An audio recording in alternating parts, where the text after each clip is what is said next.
Hi, I'm gonna try to speak quite low. It is 5 in the morning and there is someone sleeping in my house. I haven't posted on this channel for a very long time. Um, I wasn't planning on actually posting today, but I was checking up on this old song that I used to listen to a very long time ago. That is a very beautiful song. Most will know it. To Build a Home, the Cinematic Orchestra. And I was going through the comments and I started reading them and I saw some quotes, some things that people were saying, and in my head I started to kind of help the comments, if you understand what I mean. Like, in my head, if I read a comment, in my head I hoped that problem be solved, and I kind of wanted to share that with everyone. A lot of people would think, oh, a 15-year-old isn't that smart, doesn't know much about what he's talking about. I've been through a lot. Most people have been through a lot. There's not much I can say, but I will tell you one thing. As a Christian, I've learned a lot about Christianity and how to solve problems.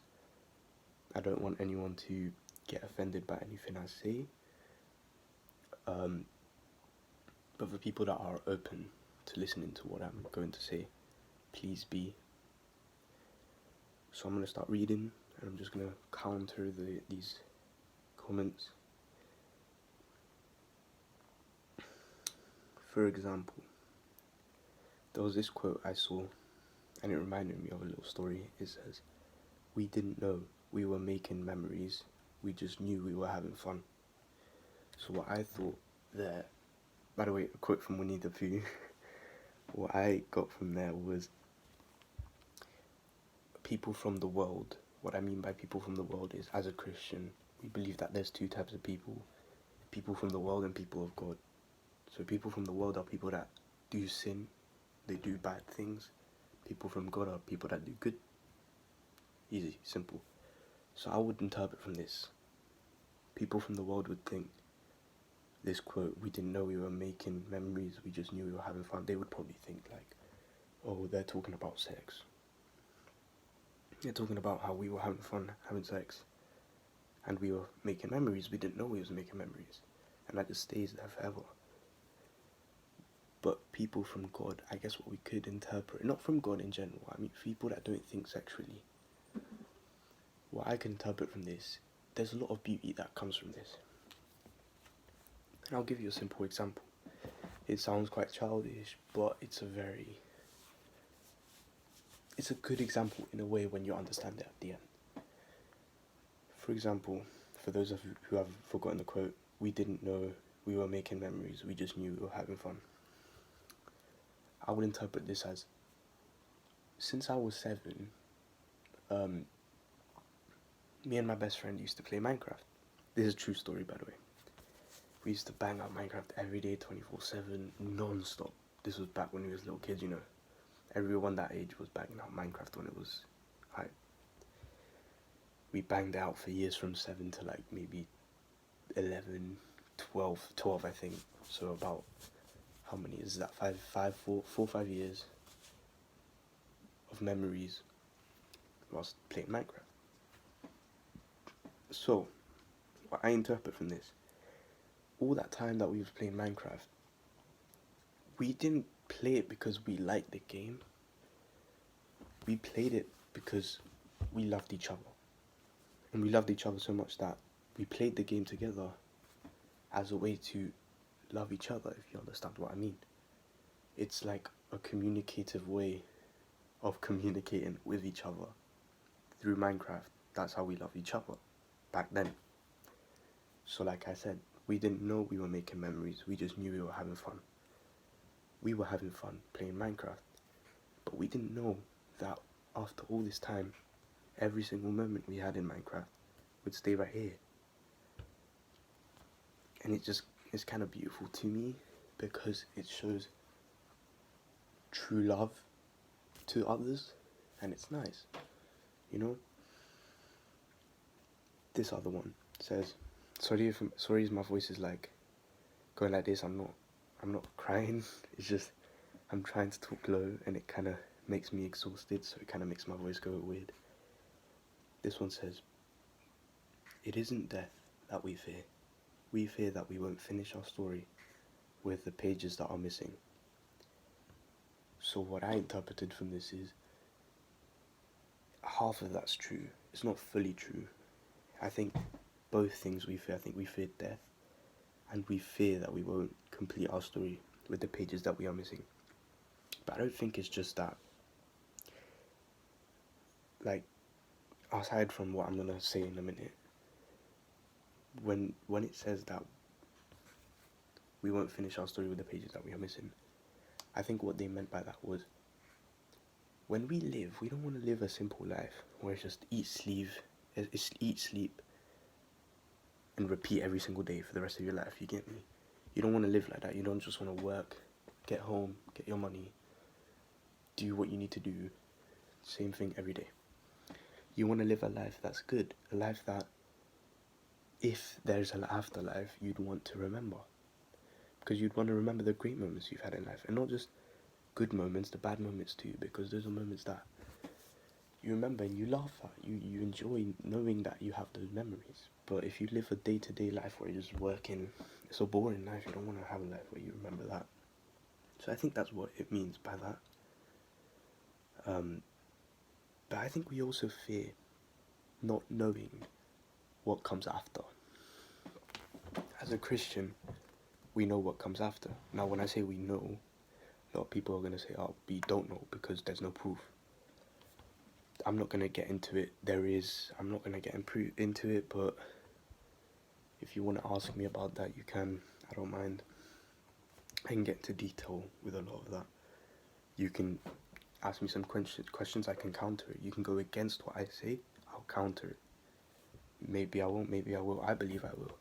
You can ask me if you want. I don't mind.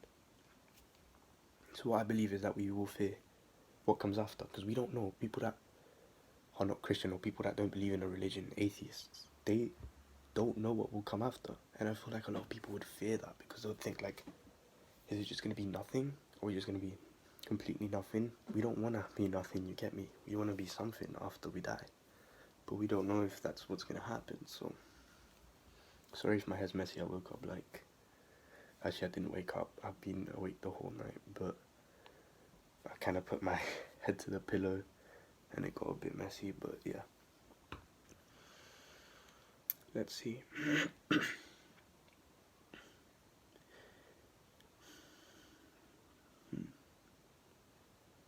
This one hit me hard. Now, these last two, I can't even speak. These last two are the last ones I read until I started the video.